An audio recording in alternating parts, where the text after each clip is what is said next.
Meet Chef Jonas. He loves food. And when I mean love, I mean obsessed. I mean passion to the very core. I mean, look at how awesome I am at cooking. Dance like no one's watching. Obsessed. For Jonas, being a chef is more than just cooking. It is pure l'amour, personified. He puts in experience, mind and heart in every dish he creates, followed by hearty servings of chest bumping. But at the end of the day, Jonas is all about creating food that makes people happy. And of course, about being a big hit with the ladies.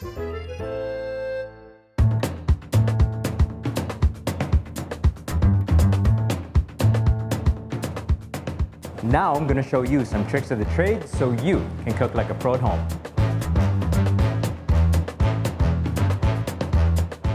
I'll show you how to turn everyday ingredients into gourmet dishes and how you can get out of sticky culinary dilemmas in a flash, all without having to break the bank. So load up on the prep, self-confidence, and awesomeness, and get ready to be the chef of your own kitchen. All this and more on Chef Next Door with Jonas Ng. I love cooking for people, and that's why I always invite family and friends to the restaurant and my place because I know what to prepare for them and they know what to expect already. But sometimes you have to make a reunion with some of your friends who you haven't seen for a long time, like from high school, and that's why you want to impress them, and there are a lot of different palates you want to impress. So this calls for something very special, like a real nice cocktail menu. When I volunteered to make the food for tonight's reunion, I knew the food had to be classy, but still easy to eat. Tapas. Perfect. Something so simple and fuss-free. It puts the spotlight on the conversation rather than the eating. Cold cuts tapas platter. One of my favorite things to eat, tortilla de patata. It's simple as can be and delicious served hot or cold. Something warm to the palate. Everyone's favorite, gambas al ajillo with a very local twist. And something to savor while everyone's busy getting drunk and having a great time. Champiñones a la parrilla. This dish is so delicious, it should be X-rated. Make your grocery your best friend. Your next great tapas party starts right here. With a little bit of scouting, you'd be surprised at the high-quality ingredients you're gonna find here.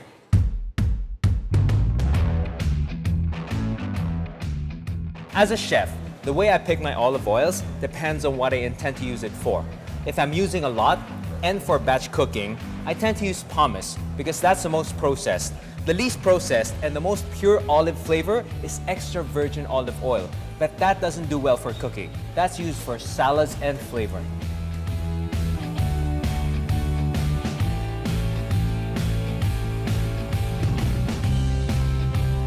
Prawns. Some of my favorite eats in the world. I'm proud to say that the Philippines has some of the best seafood I've ever eaten. Tiger prawns, brightly colored, beautifully flavored. How do I know it's fresh? I use my senses. It doesn't smell of ammonia. The flesh is firm and it's brightly colored. Chorizo entails a little bit of trial and error. I've tried many in my life. It's basically pork, fat, garlic, paprika, and in my experience, the fattier, the spicier, the better. Proper preparation prevents poor performance. Therefore, mise en place is key. Remember that, my young muchachos y muchachas. Boo! Surprise, buddy! I Nice brought to you see some you. mushrooms. You brought me some mushrooms. Hug na lang. Okay. All right. That's good enough. Guys, I want to introduce you to my good friend, Celso, Tito, Marco, Nino, Luis, Muscat, Lombrigat, right? Right. I can't believe you still remember. Let me get you some wine, buddy. I have 5 names, and you're now Chef Jonas Ng, man. Been for 10 years, we haven't seen each other in In a long a time. long ass time. Anyway, big jobs require an extra set of hands sometimes. And sometimes when those hands belong to a former classmate slash model slash world's hottest mushroom farmer, Okay, fine. it's not that bad. So he's here to help me out. Let's get started. By the way, those mushrooms look wonderful. We're gonna do something with that later. Yes, we are. To start, we're Okay. gonna do a simple tapas platter. And tapas is one of those things that I love to prepare, especially in a cocktail situation, because it can be served cold. Correct. And it stands for a long time, and it's classy, and it's simple, easy to prepare. People love it. It's one of my favorite things to eat. I'll start with some chorizo. Chorizo. And I'm gonna use a mandolin to have some consistent thin slices. That's what you call that thing. It's a mandolin, after like a musical instrument. In reality, this is a nice little useful tool for professional cooks, professional restaurants. The nickname of this little contraption is the finger slicer. Yeah, I can see why. You have to be really careful when you're using this. What kind of chorizo did you slice over here? It's actually a mild chorizo. There's a lot of paprika flavor to it, Okay. not a lot of chili. It's pork, and the thing I'm looking for is the fat. Try one. It's the fat. It's beautiful. It's cured, and it's just bursting with flavor. I'll also have some jamon and some manchego. Nice. It's, I knew I was gonna have a Spanish-ish person coming over, so might as well do something Spanish. Spanish-ish. Mestizo. I heard somewhere that tapas started when people just started putting bread on top of wine glasses to protect the wine. And then it just became a trend. It could so very mean that because tapa is like from the word tapar, which means to top. To top. And to close. That's, yeah. I think, I'm not sure, but it could be the origin of tapas. Yeah. But it's just one of the best Definitely ways to not eat. like our beef here in the Philippines, right? Here, all you have to do is thinly sliced chorizo, Chorizo. some nice jamon. Look at I like that. how you can use really just the chopping board to start like serving these dishes. Makes as it well. classier Classier. without having to spend a lot of money. And one of my favorite cheeses, manchego. Yes. Is it a sheep's milk thing? I'm not really sure, but there are different types. There's like curado and semi-curado, which is when it's curado, it's more cured, so it's a deeper flavor. I Yeah. think this is almost semi. Yeah, this Sometimes is a this semi-curado. semi. So it's a bit soft and hard at the same time. Like, I mean, there's some that are harder like Parmesan. Yes, exactly. This is a little bit more moist, and the flavor is amazing. We'll put some toothpicks so people can eat out of it, and just serve it with some nice bread. Cheers to that. That's one dish. Is that all we're gonna do tonight? We're gonna do a few more dishes. Okay, a few more okay. dishes, and a lot of drinking And a lot of mushrooms. coming up. It's gonna be great. Cheers. It's gonna be great. Thank you, buddy. Pairing food and wine can be overwhelming. Here are my 3 super simple rules. Acidic wine works well with oily and salty food. Sweet wine works best with sweet dishes. Heavier wine adds a punch to heavier food. It's as simple as 1, 2, 3. When Chef Next Door returns, we turn up the heat on tonight's tapas spread. Tortilla de patata and gambas al ajillo coming right up.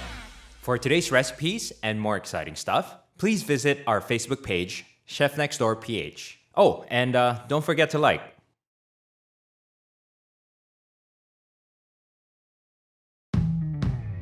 Hola! Tonight's tapas cocktail party menu is off to a great start. My hombre, mushroom advocate Marco Lobregat, is here as my sous chef. And we've already gotten the easiest dish done, a classy cold tapas platter featuring chorizo, ham, manchego, and olives. Next up, we fire up the burners. So we're back. We're still with my friend here who hasn't left. He's still helping me out. And we're doing some tapas. And one of my favorite tapas to eat, because it can be served cold, and I actually like it cold, is tortilla de patata. It's literally a potato onion omelet. It's just one of my favorite things. It's delicious, but I need your help. I need you to crack me some eggs and just give it a nice beat. I thought I was just here to taste the food. And it's one of those dishes that, because it's so simple, you have to know how to execute. It's so simple, and it's all about the method. It's all about attention to detail. How many of the eggs do you want? Just 9 would be nice, because 9. I need a lot of eggs. So I'm gonna heat up my olive oil. Love the flavor. Thinly sliced onions. So, let's catch up for a bit. I haven't seen you in like 13-odd-ish years. Yeah, man. What's keeping you busy? Well, I'm working on an advocacy really pushing local food called Mahalin Pagkaing Atin, we're trying to get like Filipinos to understand the importance of learning where their food comes from. And again, valorizing the farmers, because that's the future of our country. So, I'm sweating the onions in Yeah. a medium heat with olive oil. And as soon as they start turning translucent and softening, I don't want to burn them. Yeah. I'm putting the thinly sliced potatoes, and I slice them thinly because eggs cook quickly, and I want them to cook at the same time. I'm probably gonna fully cook the potatoes here, and while that's cooking, look at those eggs. I can now have a new career in egg breaking. Wait, tell me about your thing. I was looking at your Instagram thing, and you're promoting Filipino thing? cuisine. My mushrooms. I'm a big fan of what you guys are doing. That's what we're hoping. We want people to know the story of their food. The thing about like Filipino dishes is that there's so many influences. So even like the things that we do now, tapa, you know, from Spain, they have an influence in our local cuisine, but it's about the local ingredients that you use, where it comes from, that makes it really amazing. So these potatoes are just about cooked. And I want to cook them before I put the eggs because these take longer time than this. My oven is preheating. All right. It's a thick thing. I'm going to show you. I'll pour my eggs now. Thank you for cracking and beating the eggs for me. Thank you. You need a heavy bottom, nice pan. Heavy bottom, nice pan. So what I'm doing is I have a nice thick omelet and I'm trying to create a crust on the bottom. How do you make it even? Like That's what the oven is for. Oh. Because you can only cook one side of this because the heat source is conducting from one side. Okay. And I have to equalize it. And by just forming the crust here, We for- had this for a funny minute or technique two. of putting like another pan on top and then like flipping it over. We'll do some flipping later. So I'm gonna put it in my oven now. Okay. How long are we keeping this in the oven? I'd say this looks about 14, 15 minutes. Let's put it at 15 minutes. That's it. You just put the timer on and it's gonna be fine by the time we get back. Technology, right? All right. All right. Cheers. Cheers. Always a good idea to drink. All right. Right, tortilla is done. Right. I'm hungry. How do you know it's done? Use your senses, buddy. Touch the middle. If it's springing back, if it's pulling away from the sides of the pan, it's done. Okay. That's it. And the last trick is to get it out of the pan. Look at that. Pro. You're a pro, man. So look at that, beautifully caramelized. I need to cool that down, and we're gonna cut that when it's cooler, and it's easier to cut when it's cool. Nice. Cheers. Cheers to that, a beautiful tortilla. You guys are missing out. So our tortilla is nice and cool. It's perfect for cutting Nice. because it's a I classic gotcha. cocktail. I got your back. I mean, in the restaurant, I use a ring cutter because shape it's it. nice and, it's Remind nicely me shaped. of like our grade school like arts and crafts class. Yeah, I failed arts in class a lot. I think that was the only subject I passed. The thing is, in the restaurant, I have some ring cutters and stuff. It's nicely shaped. I'm gonna use something. It's a nice shape. It's champagne Classy. Classy. fruit. So let me try this out. Okay. So it's much easier to do when it's cold. And there we go. Look at that. Oh. Right? Okay. Okay. Now. Wait, let me get a plate. Let me try it. Look at that. Hey! It's like we had a ring cutter. I'm gonna do one more.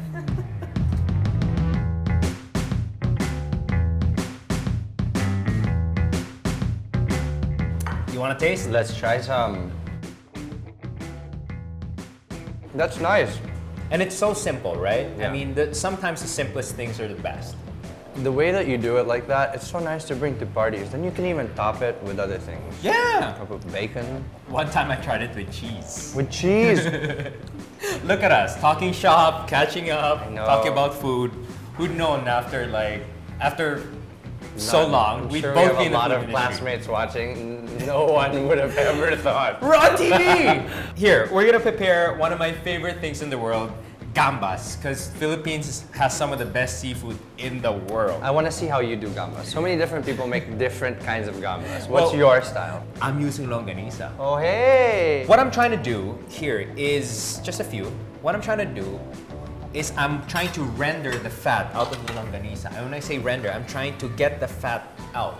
And how I do that is I expose a lot of it There you go. That way I'm exposing most of the fat. And then the trick is water. Why? Because by the time the fat melts, all the other stuff, the proteins, the sugars had already burned. Oh. Because it takes fat longer to melt. Now that it's nicely fried, because the rest of the ingredients are only going to take a few minutes to cook. Okay. Next is Chilies, chili. the not spicy chilies. The small chilies, super duper spicy, Okay. so just a bit. Garlic, Yes. one of my favorite flavors. Lots of those. I'll season it with a tiny bit of salt just to let the moisture out of the garlic so it doesn't burn.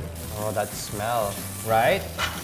So I put olive oil, but not a lot of olive oil. Okay. Because we have a lot of oil from the fat of the longanisa already. Okay. And my shrimps go in. How do I know it's gonna be done? It turns a bright orange, All right. sometimes bright red, and that grayish color is gonna turn opaque white. Only takes a couple of minutes. It's done. Forrest Gump would have been proud. And Voila. that, my friend, is pure Let's sexiness. try it. Do we need to let this cool? I can deal with this. It's gonna be hot, eh? I like the combination with the longanisa. And it's not rubbery at all. You just cooked it just right. And there we go. Attention to detail, trial and error. You know we're gonna have to make some more for our guests, right? We're bringing out the big guns. Mushrooms, Marco, and me are up next when Chef Next Door returns. For today's recipes and more exciting stuff, please visit our Facebook page, Chef Next Door PH. Oh, and don't forget to like.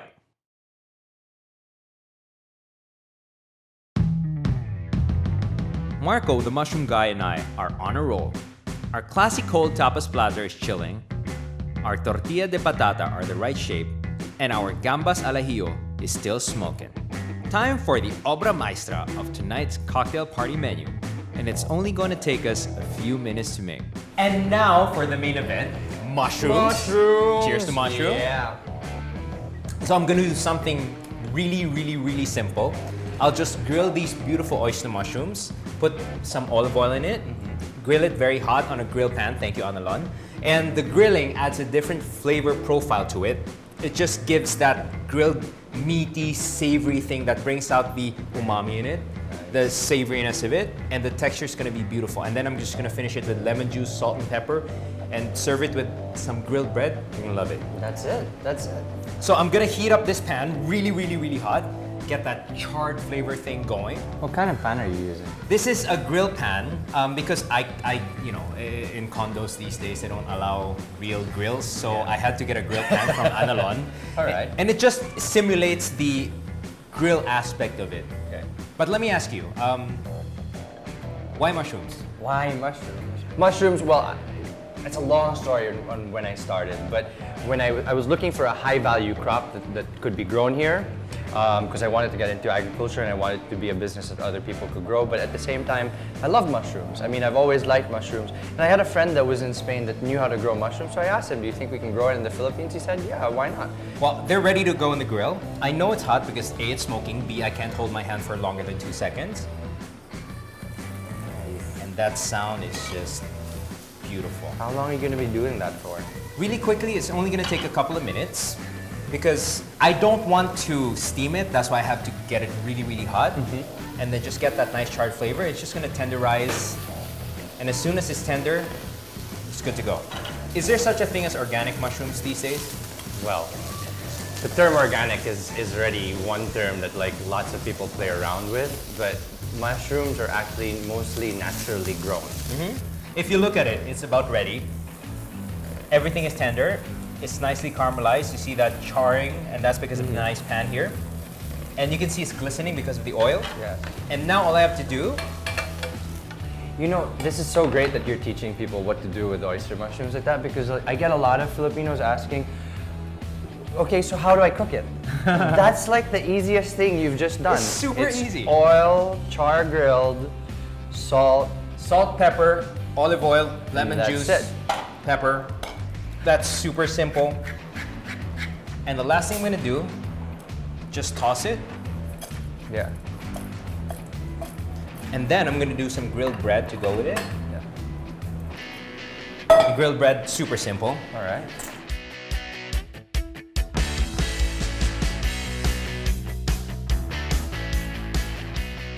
Would you like to taste it? Yes, before we give them to our friends. Here, put some on the bread. And everything has a purpose. The grilled, the salt, the pepper, the lemon juice. It's just It's so simple, but it's so good. really, really, really simple. So, where can they find out more about, like, because you seem to know so much about mushrooms. Where can they find out more? Like, if they have any questions I'm and what stuff. they call a mycophiliac. that's a person that's like in love with mushrooms. So check out my Instagram at @mlobregat and you'll see loads of mushroom dishes, people cooking with mushrooms, me and mushroom farms and like other places looking for mushrooms. But if you need to buy local mushrooms, go to your farmer's market, go to the weekend market, and some people deliver as well. There's also growers in Gawad, Kalinga, and I think they're already starting to deliver. I'm helping hook them up with certain restaurants. Anyway, let's give a toast to mushrooms. And here's my hope for you, my friend. As much as you love mushrooms, I hope they love you back. I think I've been infected by mushrooms. And there you go, friends. Ta-da! Or should I say, ya esta. And voila, Here we are. a hearty, classy tapas bread fit for a reunion with old classmates Yes, with mushrooms. and passionately prepared by the two best-looking guys in the batch. Right? Yeah. What do you have to say? Well, I'm really happy that I came here tonight. I'm gonna be trying a lot of this food. We're gonna be eating with everyone. Great food really brings everyone together. And just a little technique and just a little bit of like planning with your menu and you can create a lot. Who would have thought, man? You, me in the kitchen. Yeah, thank you for hanging out, helping out, and teaching me about mushrooms. Thank you for teaching me about these little techniques. I'm gonna learn and try that thing with the tortilla next time. Yeah, Fist bump me, buddy. let's bump here. In this case, I'm doing a tapas platter. I have some chorizo. Torito. I have So this calls for a kick cocktail party menu. Kick. This calls for kick-ass